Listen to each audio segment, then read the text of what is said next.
আসসালামু আলাইকুম। সুমি কিচেনে আপনাদের সবাইকে স্বাগত জানাচ্ছি। আবারও চলে আসলাম নতুন আরেকটি রেসিপি নিয়ে। যেহেতু শবে বরাত আমাদের সামনে, আর শবে বরাতকে সামনে রেখে আমরা কিন্তু নানা ধরনের হালুয়া তৈরি করে থাকি। এর মধ্যে গাজরের হালুয়াটা কিন্তু বেশ প্রচলিত। আজকে আমি আপনাদের সাথে সহজভাবে সেই গাজরের হালুয়াটাই তৈরি করে দেখাবো। আর এই হালুয়াটা এতটাই টেস্টি আর শাইনি হয় যে একবার খেলে কিন্তু মুখে স্বাদটা লেগে থাকবে। এটা তৈরি করা খুব সহজ।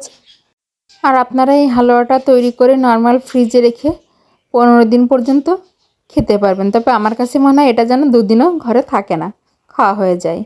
হালুয়া তৈরির জন্য এখানে আমরা 500 গ্রাম গাজর নিয়েছি। আর গাজরটাকে আমি ভালো ধুয়ে পাতলা পাতলা করে কেটে নিয়েছি।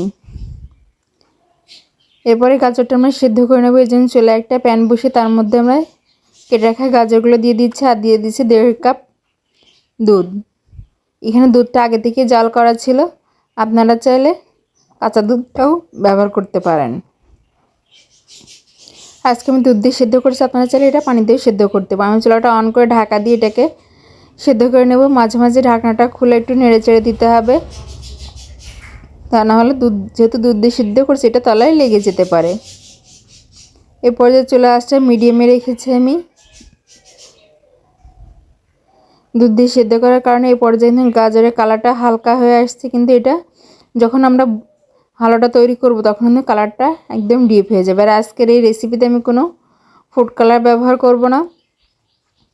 আমি আপনাদের দেখিয়ে দিচ্ছি গাজরটা কিন্তু সেদ্ধ হয়ে গেছে। আর আমি সাইডে যে দুধের ক্ষীরগুলো জমছে সেটা কিন্তু খুন্তির সাহায্যে আমি একসঙ্গে ভালোভাবে মিশিয়ে দিচ্ছি। এবার চুলাটা বন্ধ করে এটাকে ভালোভাবে ঠান্ডা করে নেব। আর গাজরটা ভালোভাবে ঠান্ডা হয়ে গেলে এটা আমি একটা ব্লেন্ডার জারের মধ্যে নিয়ে নিয়েছি এবং এটা খুব সুন্দর মিহি পেস্ট তৈরি করে নেব। ওই হালুয়া তৈরি করতে চলে যাবো। এই জন্য চুলায় আমি প্রথমে 1 চা চামচ ঘি দিয়ে দিয়েছি। এর মধ্যে এখানে আমি 1/3 কাপ সুজি নিয়ে নিয়েছি। সুজিটা ভেজে নেব। চেষ্টা করবেন ঘি দিয়ে সুজিটা ভাজার জন্য, তাহলে খুব সুন্দর একটা ফ্লেভার পাওয়া যায়। অনবরত নেড়ে চেড়ে সুজিটা যতক্ষণ না ঝরঝরে হয় ততক্ষণ আমি এটাকে ভালোভাবে ভেজে নেব। দেখবেন ভাজার সময় ঘিয়ের খুব সুন্দর একটা ফ্লেভার বের হবে। সুজিটা ভাজা হয়ে গেছে, এটা নামিয়ে নিয়েছি। এবার আমি এখানে আরও 1 চা চামচ ঘি দিয়ে দিয়েছি। এবার এখানে কাজু, কিশমিশ আর কাঠবাদাম দিয়ে এটাকে ভালোভাবে ভেজে নিচ্ছি। কিশমিশটা যতক্ষণ না ফুলে উঠবে ততক্ষণ আমি এটাকে ভেজে নেব। দেখবেন মিনিট 2 নাড়লে কিন্তু কিশমিশটা ফুলে উঠবে, তখন এটা আমি চুলা থেকে নামিয়ে নেব। দেখুন আমাদের কিশমিশটা কিন্তু ফুলে উঠেছে। আর দেখবেন এটা যেন পুড়ে না যায়। আমার এটা হয়ে গেছে। এবার এটা চুলা থেকে উঠিয়ে নামিয়ে নিচ্ছি। এরপর এখানে আমি আরও 1 টেবিল চামচ ঘি দিয়ে দিয়েছি। এবার এর মধ্যে আমরা সে ব্লেন্ড করে রাখা গাজরের মিশ্রণটা দিয়ে দিচ্ছি। গাজরের মিশ্রণটা দিয়ে ভালোভাবে নেড়ে চেড়ে মিশিয়ে নিচ্ছি। তবে আপনারা যদি এখানে এতটা ঘি দিতে না চান তাহলে ঘি আর তেল দুটো একসঙ্গে মিক্স করে দিতে পারেন। তবে আমার কাছে মনে হয় ঘি দিলে যেন এই হালুয়ার মধ্যে খুব সুন্দর একটা ফ্লেভার পাওয়া যায়। ঘিয়ের সঙ্গে গাজরটা ভালোভাবে নেড়ে চেড়ে মিশিয়ে নিয়েছি। দেখে বুঝতে পারছেন গাজরটা কিন্তু বেশ কিছুটা টেনে এসেছে। এই পর্যায়ের মধ্যে আমি 1/2 কাপ আগে থেকে জাল করে রাখা দুধ দিয়ে দিচ্ছি। দুধটা দিয়ে এই গাজরের মিশ্রণের সঙ্গে খুব ভালোভাবে মিক্স করে নিয়েছি। দেখুন আমার মিক্স করা হয়ে গেছে। এবার এখানে আমি গোটা গরম মশলাটা দিয়ে দিচ্ছি। আসলে গরম মশলাটা দিতে আমার মনে ছিল না। এটা আপনারা ঘিয়ের সঙ্গে প্রথমেই ভেজে নেবেন, তারপরে গাজরের মিশ্রণটা দিয়ে দেবেন, তাহলে খুব সুন্দর একটা ফ্লেভার পাওয়া যাবে। আমার মধ্যে এরকম ভুল কেউ করবেন না। এবার এখানে আমি আগে থেকে ভেজে রাখা যে সুজিটা রেখেছিলাম সেটার মধ্যে দিয়ে ভালোভাবে নেড়ে চেড়ে মিশিয়ে নিচ্ছি। আর এখানে যে আমরা 1/2 কাপ দুধ দিয়েছি, দুধের কারণে কিন্তু সুজিটা ভালোভাবে সেদ্ধ হয়ে যাবে। আর দিয়েছি 1/4 চা চামচ লবণ। যারা মিষ্টি খাবারে লবণ পছন্দ করে না তারা চাইলে স্কিপ করতে পারেন, তবে দিলে কিন্তু স্বাদটা দুর্দান্ত হয়। এবার সব কিছু ভালোভাবে মিশিয়ে একটু নেড়ে চেড়ে নিয়েছি। তারপর এখানে দিয়ে দিচ্ছি 1/2 কাপ চিনি। এখানে আমার কাছে মনে হয়েছে 1/2 কাপ চিনিটা যথেষ্ট, কারণ গাজরে কিন্তু একটা আলাদা মিষ্টি আছে, এজন্য চিনির পরিমাণটা কম লেগেছে। তবে আপনারা যদি একটু বেশি মিষ্টি খেতে পছন্দ করেন তাহলে 3/4 কাপ মিষ্টি দিতে পারেন। এটাকে দিয়ে ভালোভাবে নেড়েচেড়ে মিশিয়ে নিচ্ছি। চিনিটা দেওয়ার পরে কিন্তু হালকা একটু তরল ভাব চলে আসবে, সেটা কিন্তু আমাদের নেড়েচেড়ে শুকিয়ে নিতে হবে।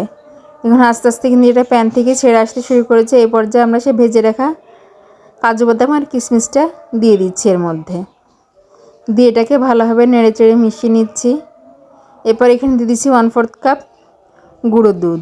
এই পর্যায়ে গুঁড়ো দুধটা দিলে খুব সুন্দর একটা ফ্লেভার আসে এবং খেতেও কিন্তু দারুণ টেস্টি হয়। গুঁড়ো দুধটা দেওয়ার চেষ্টা করবেন, তবে হাতের কাছে না থাকলে চাইলে স্কিপ করতে পারেন, তবে দিলে টেস্টটা আরও বেশি ভালো হবে।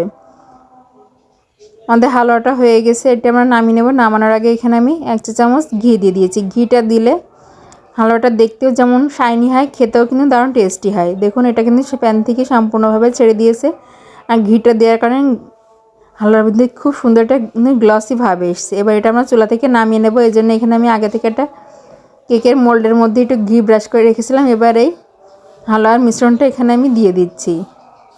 দিয়ে গরম থাকা অবস্থায় আমি এটা চামচের সাহায্যে এইভাবে সমস্ত দিকে একটু সেট করে নেব। আপনারা চাইলে এটা স্প্যাচুলা দিয়েও করতে পারেন। আমার এটা সেট করা হয়ে গেছে। এবার উপর থেকে আমি একটু বাদাম কুচি দিয়ে দিচ্ছি। এখানে আমি কাজু বাদাম এবং কাঠবাদাম দুটো একসঙ্গে ভালোভাবে কুচি করে নিয়েছিলাম, সেটাই দিয়ে দিচ্ছি।